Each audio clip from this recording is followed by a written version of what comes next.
the utility. I know you were saying how it's probably one of the most versatile weapons. I'd argue probably second only to the heavy sniper in terms of that, just because the heavy sniper literally does everything at all points in times.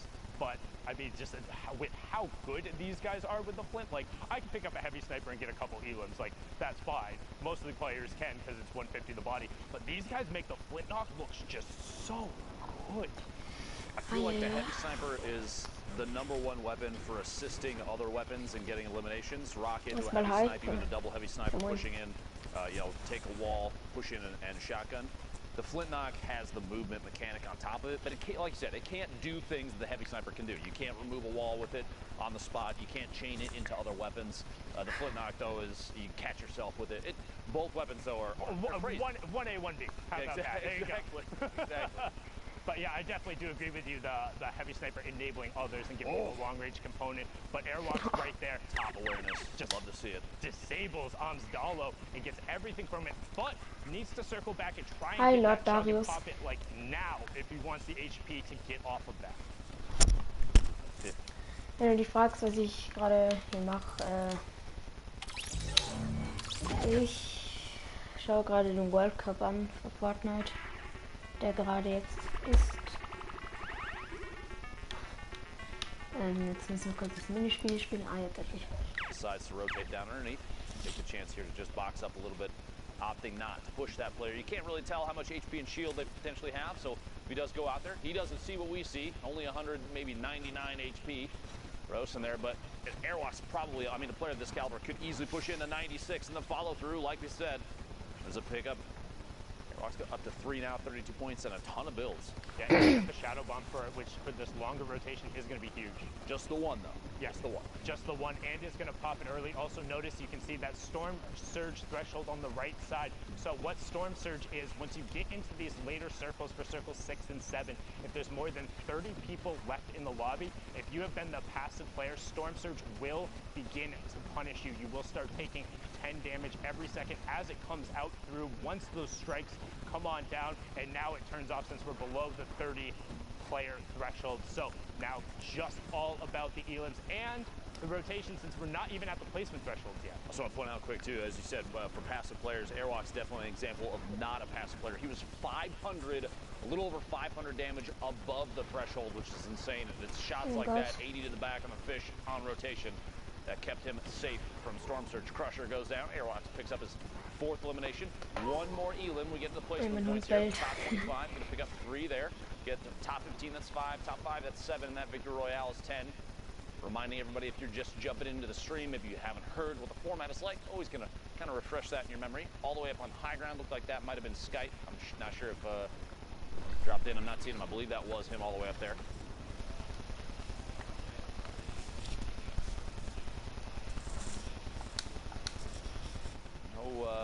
No movement here. Bandages for late game, but that's not going to pay off right now. That is going to pay off. Carrera goes down. Another one. The follow through finds Ghost on the move. Looking for the 3rd. The triple gets Exon down. 4 eliminations now for Advise. Playing absolutely incredibly. The heads up right now.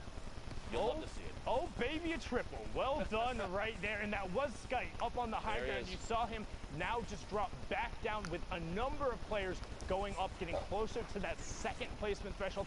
Skype picks up Yahtzee. Mick the Beast also in this lobby. Another player who we've seen constantly in the top 5, desperately trying to get a solo spot. Because again, this is the last week. Because Rolla does get ticked over by that storm change. Again, 60 seconds if you damage someone. Random siphon coming through, and we're into the top 15 now with Airwalks on the mid-tarp and looking for more targets. Imagine a situation you get a tag on someone and 50 seconds later they get eliminated by the storm. You get that siphon at just the right moment. Could be so clutch. The timing could be so important on that. 11 players left, 10 now as Sky goes down to the feed. Swaggy picks one off. 6 eliminations for Airwalk.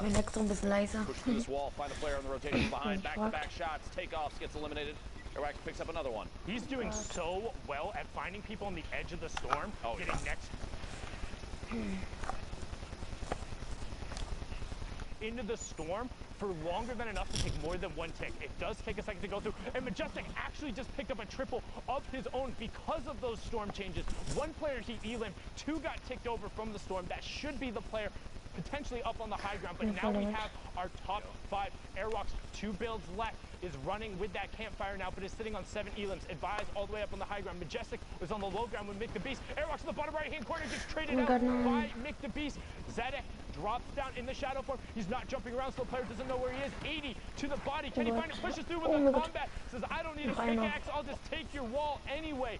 Brilliantly done there, but now can he win the 1v1 from the low ground? Player is 1 box directly above him. He hears it. You see the fake ramps out. He goes up, edit off the side, takes the high ground, drops down on top of 1-2. Oh my god. Oh my god, Alter. Literally waiting till the last second. The fake out on the ramp with just, I think he had 1 build left at the last second. So he was literally the most, almost the most efficient he could possibly be with all the materials. Überall einfach so Pyramiden. To move up a different ramp, throw his opponent off, drop in from above. Excellent high ground take, excellent push from combat shotgun, and the victory royale. You love to see it. Well done there from Zadek now. See Marcotte and Fool right on the edge of the zone in an intense little 1v1 right now. Trapper does go down defensively. Fool saying, I'm having absolutely none of that. You can see he wants to try and get the materials that are there. Trap does get broken.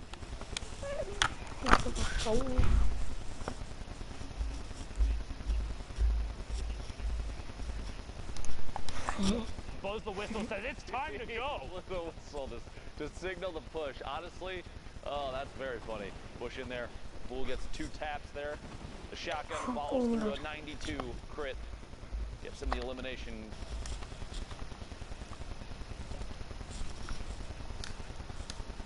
Double air and ops instead of popping the minis to shadow bomb, just because I think the fear of positioning there and exposure. Maybe adding a little too much attention. Did take 1 more tap on the move. Gonna have a chance to heal up. Meanwhile, the top of this hill, thick with players. Where they stacked up trying to make rotation here. 41. Well, actually, they're from most.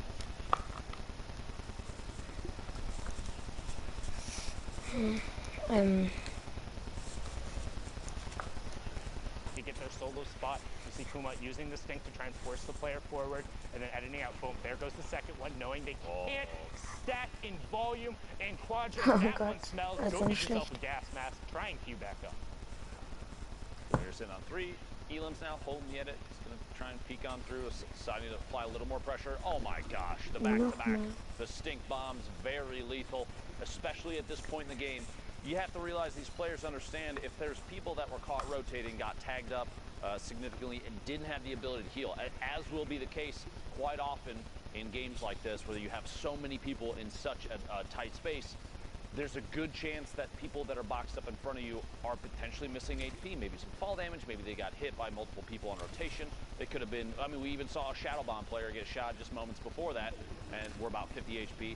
That is a good opportunity to just chuck the stink in there, maybe do an HP check, see if they're low, and in this case, it pays off. 2 eliminations with basically no effort.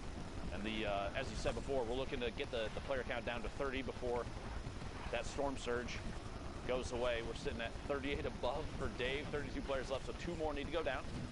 Boxes the baller in. The baller is going to just boost right on out. Says, I want nothing to do with that. Now you can see on the side, Dave getting another tag there. You see that threshold number also going up. Needs to be conscious. He left that edit open, but the player, because his back is to the storm, isn't going to have time to take shots towards him. So well played from Dave. Other player pushes it, and Tripburn from Singularity kind of caught a little bit there. Seemed like he was going for an aggro play. I think potentially he expected Dave to not look back, because the catch, good grab there.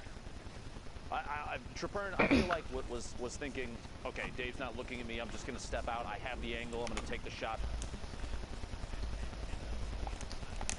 Good reaction. That name, just going to put that out. Looks like a sneeze. I apologize. Yeah, I'm not even, I normally even try and attempt on that, but we're in the top 25. Let's pay attention to the rotations. As you see, a number of players playing billiards there on the low ground. Crew up on the high ground. WGS and Jack